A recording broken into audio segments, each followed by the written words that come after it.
Park Yosemite znajduje się około 4 godzin jazdy na wschód od Doliny Krzemowej. Ponieważ planowaliśmy spędzenie w parku 2 dni podróż, zaczynamy od dojazdu do hotelu o nazwie Yosemite Westgate Lodge. Hotel, a dokładniej motel, jest dosyć mały, ale na nasze potrzeby był jak najbardziej wystarczający. Nawet był basen, chociaż nie był on jeszcze otwarty w maju.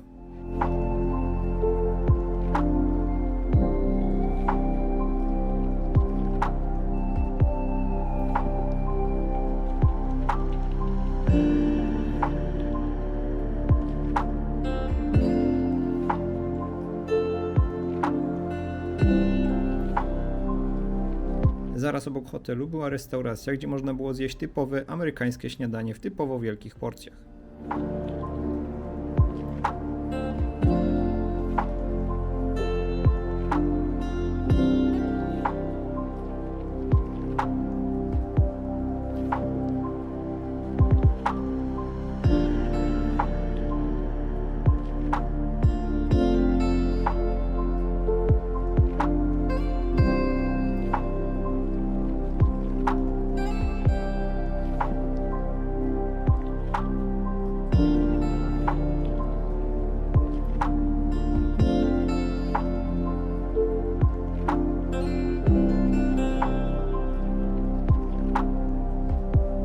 Park Yosemite został objęty ochroną w 1864 roku i miał on powierzchnię około 3030 km².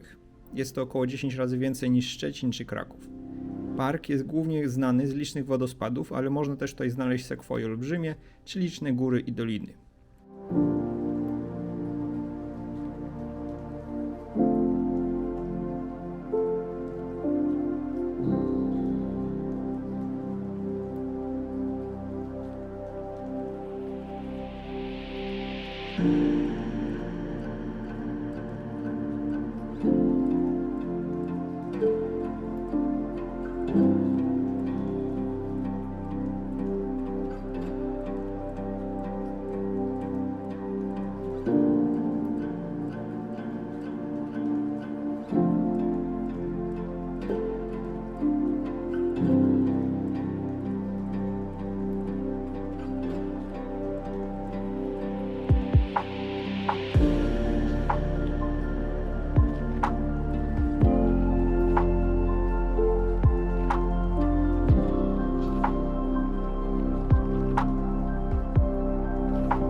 Park Yosemite jest parkiem narodowym, dlatego standard szlaków jest tutaj bardzo wysoki i widać to na każdym kroku.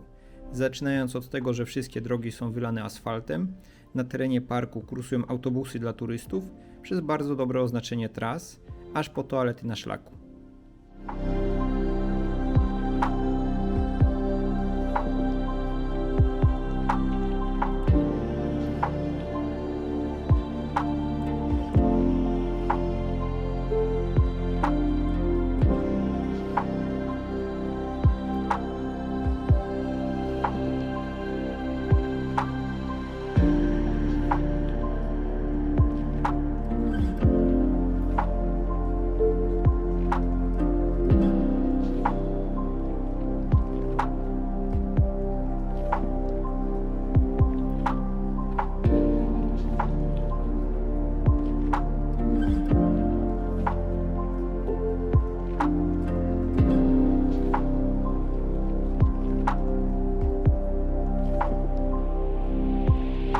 Pierwszy dzień to wyprawa na szczyt wodospadu Vernal Fall, znajdującego się na wysokości 1524 metrów nad poziomem morza.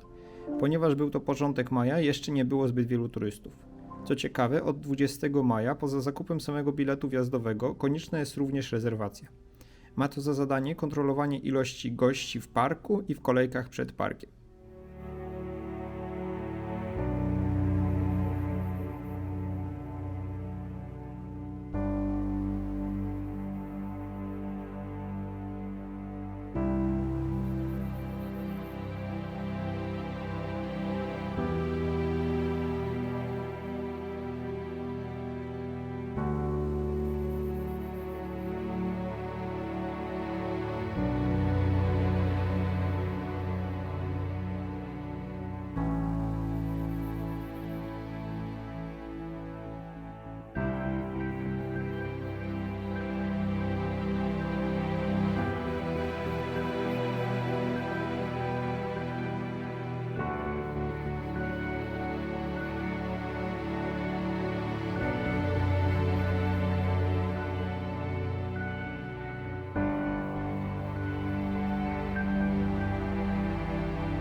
Dochodząc do szczytu wodospadu można nieźle się zmoczyć.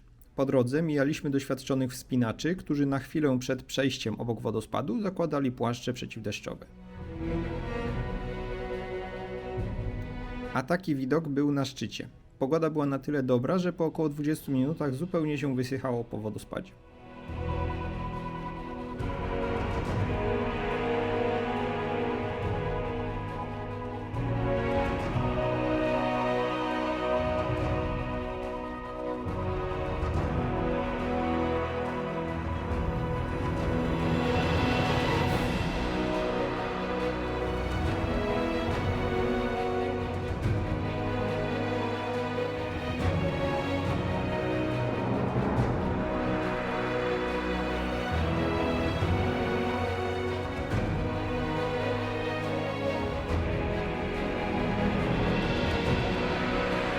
Ponieważ wchodząc pod górę trzeba było wchodzić po stromych i śliskich stopniach, w drogę powrotną wybraliśmy trasę alternatywną, która okazała się lżejsza dla kolan.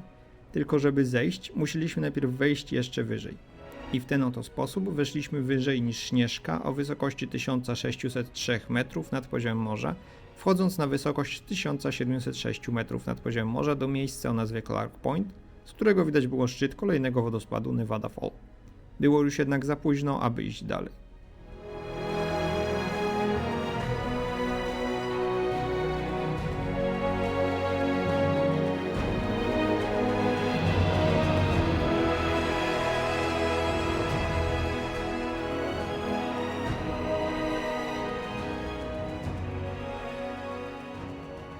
Droga w dół była stosunkowo przyjemna, ale bardzo kręta.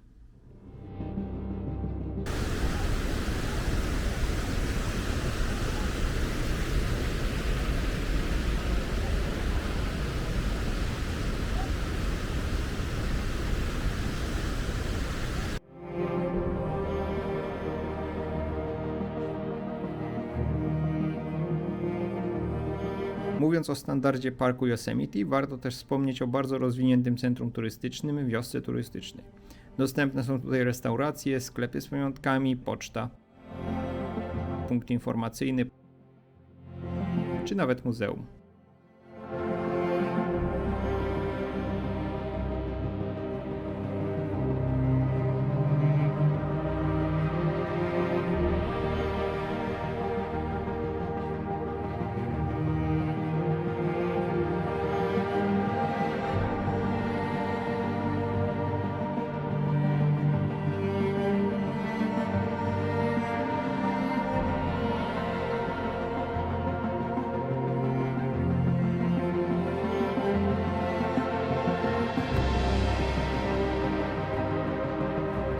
Drugi dzień był o wiele spokojniejszy i raczej składał się z chodzenia po płaskim.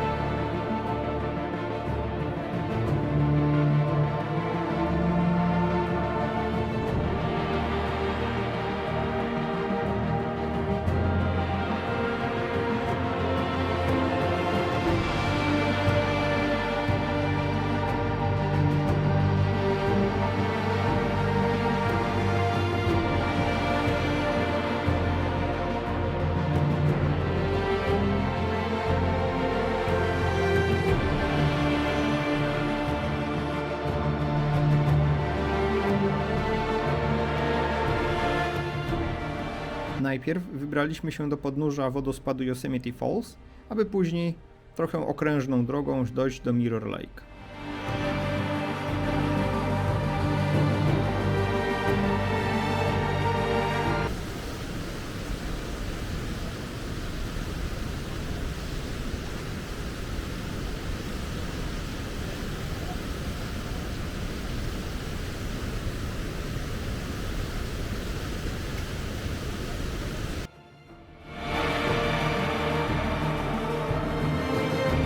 Po drodze minęliśmy jeszcze różne miejsca noclegowe.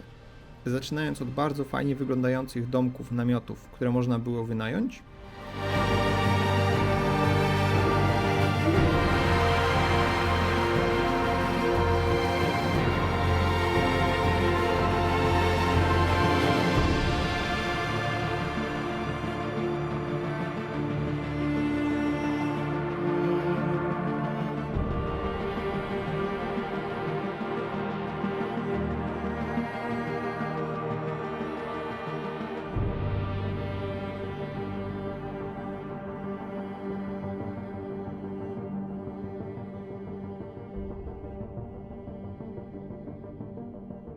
po tradycyjne pole kempingowe.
Na polu namiotowym każde miejsce miało swój prywatny parking, ławeczkę, miejsce na ognisko oraz szafkę na jedzenie, chroniącą przed niedźwiedziami.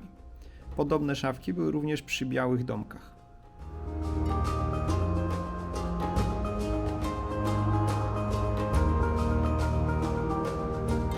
W parku można też znaleźć domki, gdzie mieszka najprawdopodobniej obsługa parku.